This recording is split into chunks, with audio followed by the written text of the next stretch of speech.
All right, yo. Okay, look, I'm gonna be honest with you guys. I'm no longer sure what my anime of this season is going to be because, I initially thought it was a lock-in for Kimetsu no Yaiba, but Kanata no Astra, yo. I just binge watched episodes 5 to 10 in just like this morning, and I have to say, yo, he has the best story of all the animes out there this season. In my opinion, it has like the most intriguing, the most interesting, and just the best story, all hands down. Okay, what's holding it back is it's not an action anime. It's not the anime where it got people running around with swords, slicing things up. It doesn't have the bombastic music. All those scenes that really hype you up that much. It doesn't have any of those. Okay, so because of that, I think that's why a lot of people aren't really, talking about this anime as much as I feel they should. But just in terms of the story itself, oh my god, I honestly believe there isn't anything close on the market right now out there in the anime sphere, anime universe right now. There isn't anything close to kind of an Astra story, okay? Because I'm still blown away. Okay, episode 10. I'm still. In fact, this anime is like an onion. Okay, each episode is like a new layer where you think you have all the answers, and then just peels off a new layer. There's just something else. There's something new, for it to worry about, and that's something that mystery. Animes, mystery books, mystery novels require. Okay, they need the mystery is very important. It's very important because once all the answers once all the questions are answered, there isn't the drive to watch it isn't really there anymore. So what this anime has done excellently so far is to keep giving us questions. Okay, every time we have a little question answered, they just pop up with another one and another one and another one. Okay, and it has been excellent so far. You should go watch it, okay? It's very good now that it's gone up to episode 10. So, you don't have to wait a lot for a lot of you don't have to wait so much to get your questions answered. So I advise you, just take off like a couple of hours and binge watch the entire thing in one go, okay? You will not regret it. It is one of my highest recommendations this season. I think I rate it higher than Fire Force. It's not quite Kimetsu no Yaiba because Kimetsu no Yaiba is it's on another level. I am an action anime nerd myself, so I think that's why to me Kimetsu no Yaiba is just up there. But after Kimetsu, I think Kanata no Astra is the best anime this season. Okay, so I laid out some points I was going to talk about because this might be kind of a long video. I'm not sure, but because I didn't want to ramble on so much, like I said, I watched 5 whole episodes, and that's a lot. I decided to just break them down into a few points, okay? First thing I want to talk about is the parents of these kids, okay? Because if you remember, these kids who are stuck in space and are trying to find their way back home, they've got parents at home who should be worried, who should be, wondering what happened to their kids, who should be mourning if they think the kids are dead and everything like that. But what we see in, I think, either episode 5 or 6, I don't remember the episode exactly, is that, most of the parents don't care. Okay, they didn't care. They were like, yo, our kids are dead. They just pronounced them dead, and they were actually pushing, to have them declared legally dead. All right. And you notice that only Arias's mother and Sharsa's adopted mother were actually pushing to be like, yo, no, we don't want you guys to declare our kids dead. Okay, we want you guys to do a thorough investigation. Find out where our kids are, because we know that even if it doesn't make sense the way you guys say they're dead. Okay, there were no luggages found, nothing. All right. So you have to go find our kids. But the rest of the parents were just like, nah, our kids are dead. And I found that weird, okay, because, this is not how parents react. Even if you think your kid might be dead, you don't react by saying, let's just end it, okay? None of them had any mourning expressions or anything like that. And we find out later that the reason why the parents are acting this way is because the kids are cloned.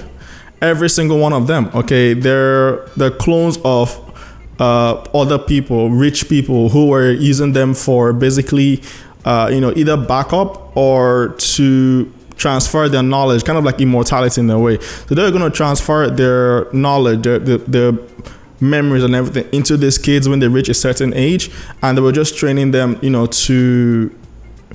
they're basically training them to, carry on after them. So like Zach's father basically was trying to raise a smart kid so that when he transfers his brain, the brain is well developed for him to take over it. Same thing with Kanata's dad. Okay, Kanata's dad was an athlete when he was very young. Okay, and what he wanted to do was he wanted to raise Zach. He trained Zach so well because he was basically training his own body. Okay, he wanted to be once again an athlete, and that was basically what he was doing. So in a way, they've kind of invented immortality. Now there's a whole question of if you're transferring your memories and stuff, are you really transferring yourself, or is it just like a clone of yourself again? The real you is gonna die, isn't that it? So there's that question, but that's for another episode, another thing altogether. Okay, I'm not sure how they work. We can just assume that they have a way to transfer everything, your soul, your spirit, your mind, everything just goes into the new body and you're reborn. Okay, so that's what the plan was for these kids. But what happened was,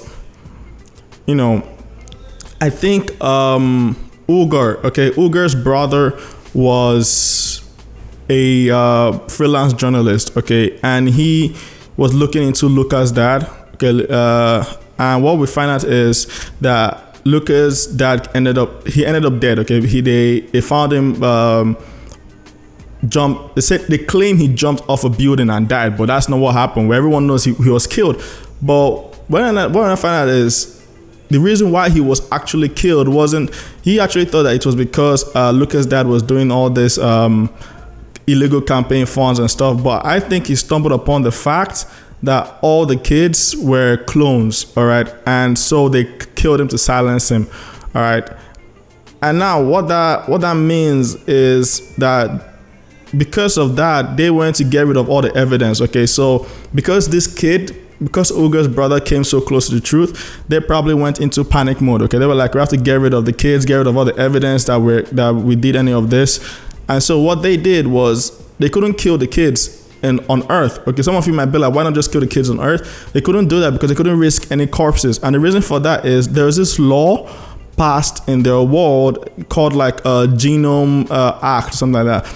Basically what it means is everyone's DNA has samples, okay? And every dead body, once a body is found, it's going to be sampled in the database to find out who it is exactly.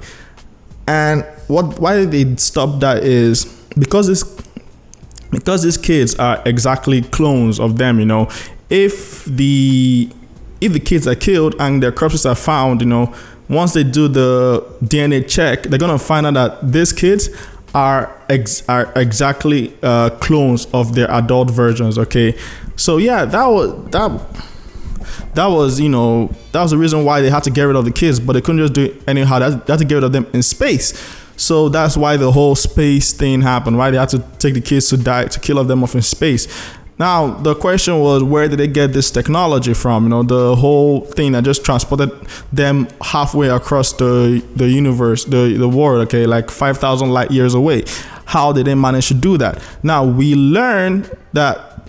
Now, what happens is for this, like I said, this anime has so many mysteries to be opened up. So what happens here is the next thing that happens is on a planet, I'm going to call it the ManEating Planet, okay? Man-eating plant planet, because those plants didn't skip a day at the gym, those plants are gymming every day, they're strong. So this plant basically crashes a ship. And what happens is they find out that there's another ship close to them and they see someone in deep hibernation, okay, and they rescue her. Okay, so she's an adult and she reveals that she's from Earth and her ship crashed with her friends, with her co-pilots when they were looking for a place to kind of like new colonies, new places for humans to colonize, because apparently an asteroid was heading for Earth, okay, and was going to blow up the Earth. So now this lady, we find out that, okay, this is her mission and this is why she's around. So they save her, and when they do that, begin to learn a lot more things. Okay, first of all, this whole world, the whole earth, the histories are kind of messed up. Okay, it's like people don't know the truth about the history, because here's the funny thing. Okay, the world she comes from, Earth. There's supposed to be this Astra that hit it, like I said, and she was sent on a mission to find a planet that humans can kind of take over, live in, and stuff like that. But her ship crashed. But the thing is, on Kanata's planet, our current planet, which should have been Earth, there is no such thing like that. Okay, but the histories are the same. They're talking about history. Let's say there's World War I, World War II, but on Kanata's planet there's World War III, which didn't happen in ours. So the histories weren't kind of aligning and stuff like that. So then they asked, okay, why? What's wrong? That's when they figured out that, oh, wait a minute, the mission to find a planet to inhabit must have been successful. Okay, they succeeded in doing that, and that's a planet which Kanata are now in, which is called Astra. Okay, we find out that the name of the planet is actually Astra, not Earth. Okay, so when that happens, I'm like, wait, that can't be possible. You can't transfer every single human on Earth through spaceship. Okay, but she's like, no, you can actually, because we had a technology made called a wormhole, portable wormhole or so. And what our wormhole does is it basically shrinks the distance between two places in the universe. Okay, so once you get in the wormhole, you instantly get transported to another spot. So the idea was that every human on Earth took that wormhole and got transported to this other planet. Okay, the Astra planet. So, and when we heard that, we're like, okay, that makes sense, and that must have been where these people got the technology from. Okay, this black hole technology to transfer, wormhole technology to transfer, which are transferring the kids to space. Okay, that must have been where they got it from. So after learning this, we were like, okay, all right. If this is the case, then there are a lot of questions to ask about this. Okay. First of all, how do they control this wormhole? Okay, how are they using it? How are they utilizing it? Okay.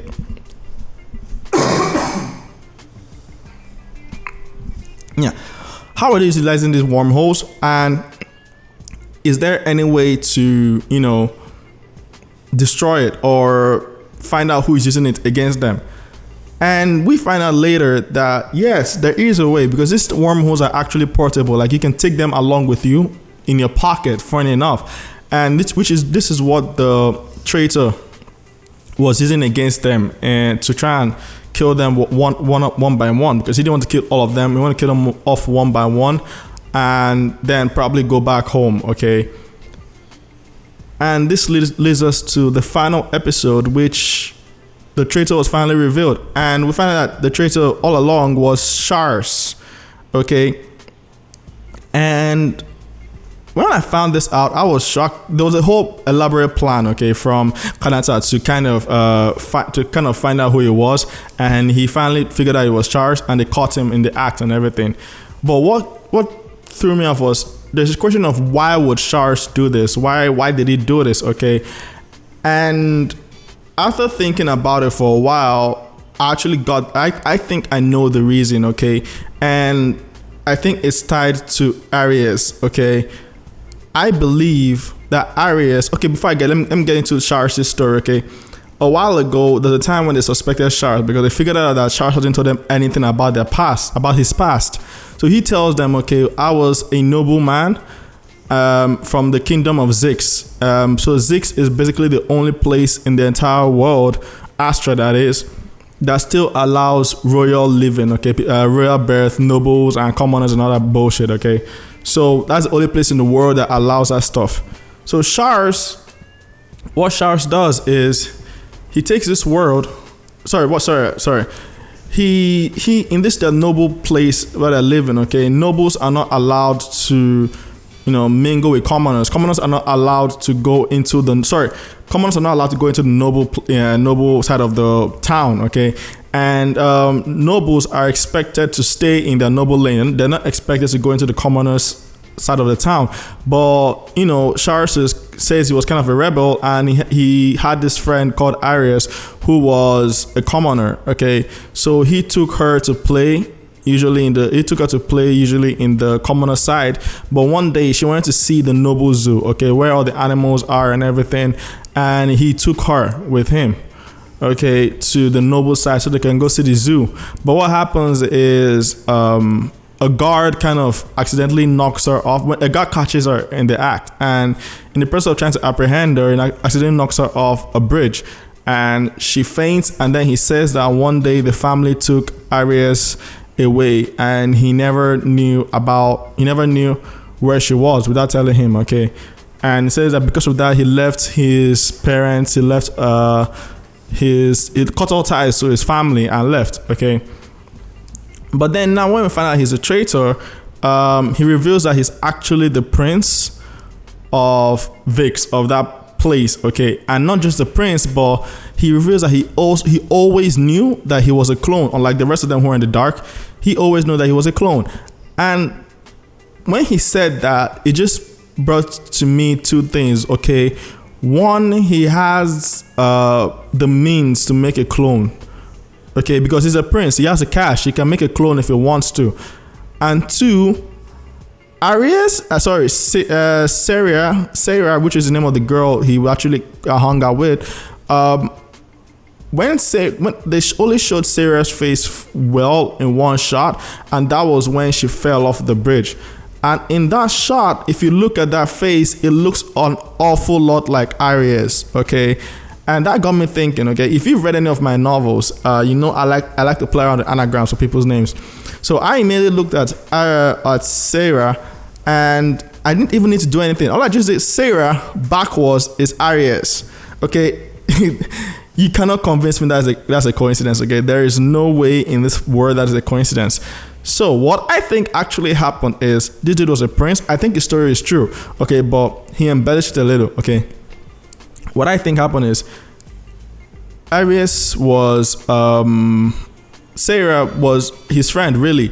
And I think, he was a prince, not a noble. He was a prince. He hung out with Sarah, and somehow something happened, and she got either very injured, comatose injured, or she died, one of the above. And what he did was he made a clone, and the idea was, after making a clone, he converted Sarah's memories into the new body, okay, the new person. And I'm not sure, I don't think he did the conversion because Arius doesn't have any memories of that period. So I think he probably just had the clone made. But now the question is, how would he have made a clone that's of the current age? Okay, because Arius is supposedly around 17, so it doesn't make any sense for her clone, which would have been made around when she was like 15, to have the same age as her. So it makes me to believe that the cloning technology doesn't necessarily have to be of a baby that has to grow up. Maybe there's a way to create a clone that is a similar age as you at the time, okay? Just that none of these people the adults to make it less obvious, and to make their clones not have possible side effects, they made them raise them up from babies, okay? So I just think that he was desperate, and he probably blackmailed his father or something into making a clone for Arius, okay? And so when he now found out from his parents that, as a prince, it's your duty to die for your country, okay? Now that the news is out, and it's a possible it's a possible breach of our security, because if the world knows that you're a clone, it's gonna affect the royal crown and everything. You're gonna have to die for this, and it's not just you. All the other clone children have to die, and that includes Arius, okay, or the clone of Sarah. And I think he felt so guilty that he took on the mission and was willing to just die, because that'll be twice now that it's his fault that this girl that he's very fond of, his very good friend, is gonna die. And he was ready to just die with her, and that was it. That was supposed to be the end. But you know, they survived. Against all odds, they survived, and now he had to figure out what he was gonna do. So he decided to let them have their fun until the last planet, and that was where he was gonna kill them. Now it's not clear if he was gonna kill them and then go back to Earth to maybe take revenge on the adults or something. Probably next week we'll know more.